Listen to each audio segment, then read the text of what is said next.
आलू जी, आप इतनी ऊंचाइयों तक पहुंचे हैं, इतने फेमस हुए हैं, क्या आप अपने संघर्ष की कहानी हमारे दर्शकों के साथ साझा करना चाहेंगे?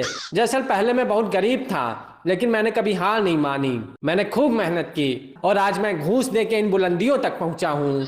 बहुत बढ़िया आलू जी। आज की युवा पीढ़ी आपको अपना आदर्श मानती है, आप उनको क्या संदेश देना चाहेंगे? पहले मैं बहुत गरीब था। अरे ये तो आप बता चुके हैं, युवाओं को क्या संदेश देना चाहेंगे आप? अरे भैया सब्र करो, वही बता रहे हैं। पहले मैं बहुत गरीब था, लेकिन फिर भी मैंने हार नहीं मानी। मैंने खूब मेहनत की और इन ऊंचाइयों तक पहुंचा। मैं युवा पीढ़ी से यही कहना चाहूंगा कि आप भी खूब चापलूसी करिए और ऊंचाइयों तक पहुंचिए।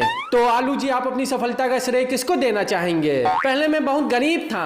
अरे ये तो आप बता चुके हैं, बार बार एक ही बात बता रहे हैं। मैं ये पूछ रहा हूँ कि आप अपनी सफलता का श्रेय किसको देना चाहेंगे? अरे भैया वही तो बता रहे हैं, पहले मैं बहुत गरीब था, मेरी माँ ने मुझे पाल पोस के बड़ा किया, इसलिए मैं अपनी सफलता का श्रेय पड़ोस की भिंडी को देना चाहूंगा। भिंडी को देना चाहेंगे? ये क्या बात हुई? पाल पोस के माँ ने बड़ा किया और आप श्रेय भिंडी को देंगे? मैं बताना चाहूंगा कि मैं पहले बहुत गरीब था। अरे यार, किस गरीब भिखारी को पकड़ के ले, आप निकालो इसको बाहर यहाँ से। भाग भाग भाग, भाग।